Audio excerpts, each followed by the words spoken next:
Assalamualaikum warahmatullahi wabarakatuh. Halo teman-teman, perkenalkan di sini saya Iin Indriani dari Prodi D3 Rekamedis, Fakultas Ilmu Kesehatan, Universitas Bangsa Surakarta. Oke, pada kesempatan kali ini saya akan menjelaskan materi tentang alat reproduksi wanita. Video kali ini dibuat untuk memenuhi tugas mata kuliah Anatomi Fisiologi dengan dosen pengampu Ibu Lisdiah Dewi Arini. Oke, tanpa berlama-lama kita langsung aja ke videonya.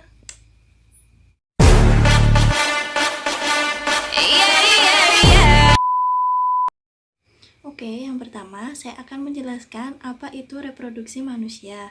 Reproduksi sendiri memiliki tujuan untuk menghasilkan suatu keturunan yang hanya dapat dilakukan melalui proses seksual dan biasanya diawali dengan proses kopulasi. Bentuk alat reproduksi manusia sendiri dibagi menjadi dua, yaitu alat atau organ reproduksi dari pria dan yang kedua adalah alat atau organ reproduksi dari wanita. Pada kesempatan kali ini, saya hanya akan menjelaskan tentang organ reproduksi wanita.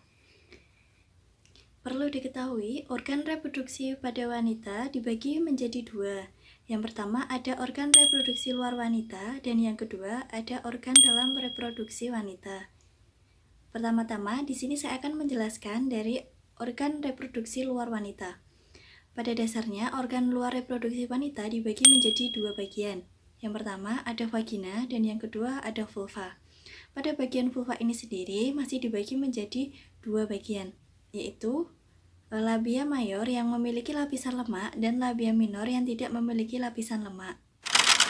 Yang kedua, saya akan menjelaskan organ dalam reproduksi wanita. Di sini terdiri dari ovarium, fimbriae, tuba fallopi, oviduct, uterus, serviks, vagina, dan klitoris. Selanjutnya, saya akan memberikan penjelasan dari tiap-tiap organ yang telah disebutkan tadi. Yang pertama, kita mulai dari ovarium. Ovarium sendiri berbentuk sepasang dan berukuran kecil dengan panjang kurang lebih sekitar 3 cm dan terletak di daerah punggul di rongga perut. Yang kedua, tuba fallopi. Tuba fallopi sendiri berbentuk saluran diawali dengan struktur berbentuk corong berjari atau infundibulum. Tuba fallopi sendiri pada bagian dalamnya yang disebut dengan lumen dilapisi dengan sel-sel epitel bersilia untuk mendorong ovum bergerak ke dalam tuba fallopi ketika terjadi ovulasi. Next, ada uterus atau yang bisa kita kenal dengan rahim. Uterus berbentuk seperti buah bir dengan dinding yang tebal dan berotot. Uterus sendiri memiliki panjang sekitar 7 cm dan lebar 4 cm. Uterus sendiri berhubungan dengan dua saluran fallopi.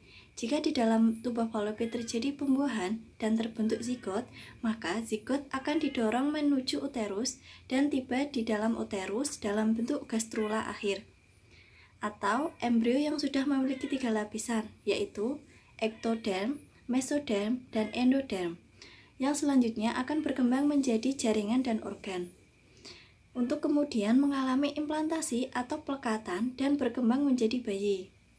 Di dalam uterus terdapat rongga yang dilapisi jaringan epitel yang mengandung banyak pembuluh darah, atau biasa disebut dengan lapisan endometrium.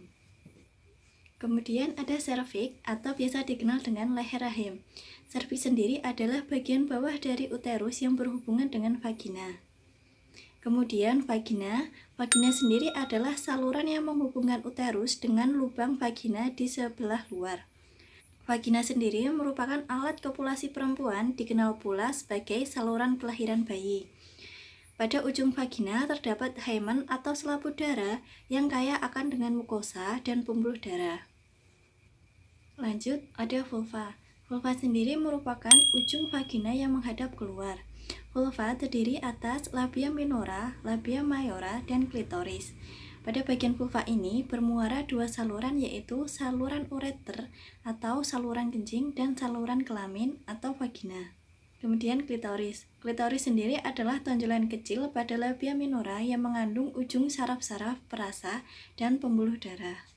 Oke, selanjutnya ada ovarium atau indung telur. Ovarium sendiri adalah kelenjar kelamin wanita yang berfungsi untuk menghasilkan ovum, hormon estrogen, dan hormon progesteron. Hormon estrogen sendiri disekresi oleh folikel de Graaff atau folikel yang telah mematang dan siap mengeluarkan ovum. kemudian dirangsang oleh hormon FSH. Fungsi dari hormon estrogen sendiri adalah menimbulkan dan mempertahankan tanda-tanda kehamilan sekunder pada wanita. Kemudian hormon progesteron disekresi oleh korpus atau massa jaringan kuning dalam ovarium yang dibentuk oleh folikel yang telah matang dan dirangsang oleh LH. Fungsi hormon estrogen sendiri adalah mempersiapkan dinding uterus agar dapat menerima ovum yang telah dibuahi. Fungsi dari LH sendiri adalah merangsang ovulasi.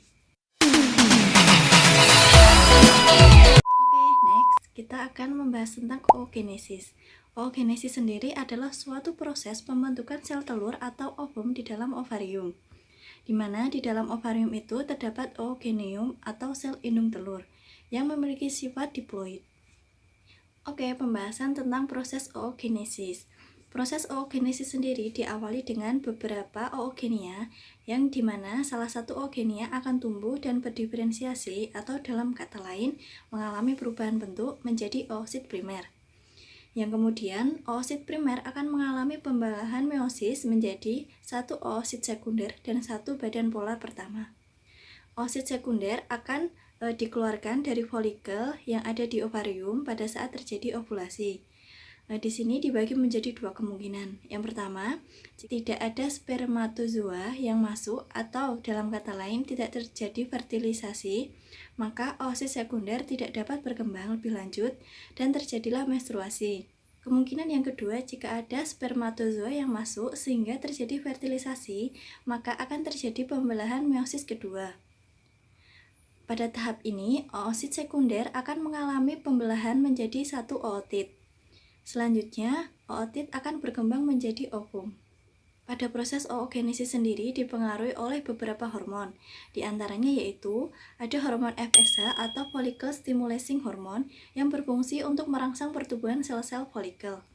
Kemudian ada hormon LH atau luteinizing hormone yang berfungsi merangsang terjadinya ovulasi, yaitu proses pengeluaran sel ovum. Kemudian ada hormon estrogen yang berfungsi menimbulkan sifat kelamin sekunder dan pematangan sel telur. Kemudian juga ada hormon progesteron yang berfungsi untuk menebalkan dinding endometrium.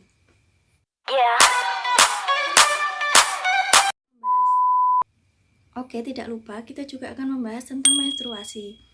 Menstruasi sendiri atau yang biasa kita kenal dengan haid adalah suatu pendarahan atau bleeding secara periodik dan siklik dari uterus yang disertai dengan pelepasan endometrium pada saat ovum tidak dibuahi.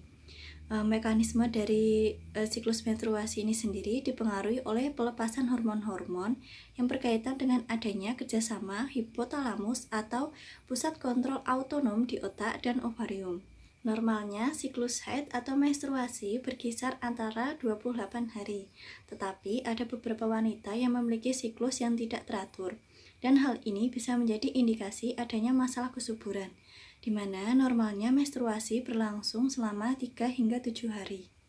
Dalam proses menstruasi, ada beberapa hormon yang mempengaruhi terjadinya proses menstruasi ini. Pertama, hormon gonadotropin releasing hormone atau GnRH. Yang kedua ada FSH, follicle stimulating hormone. Yang ketiga ada luteinizing hormone. Yang keempat ada estrogen dan progesteron. Dan yang kelima ada progesteron.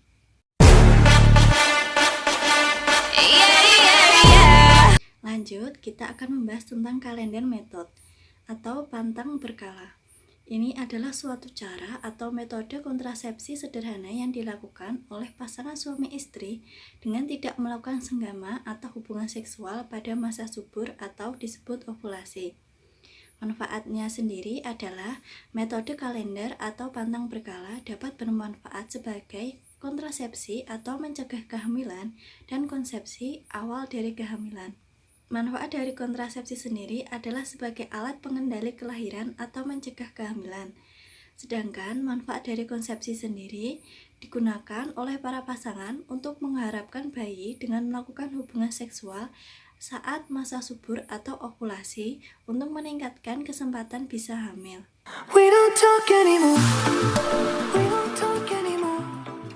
Mungkin cukup segini aja penjelasan dari materi alat dan organ reproduksi dari wanita. dan jangan lupa untuk tekan tombol like yang ada di bawah sebagai bentuk dukungan kepada saya. Terima kasih pada teman-teman yang udah nonton video ini sampai dengan detik ini. Sekali lagi saya ucapkan terima kasih. Untuk kurang dan lebihnya saya mohon maaf. Wassalamualaikum warahmatullahi wabarakatuh.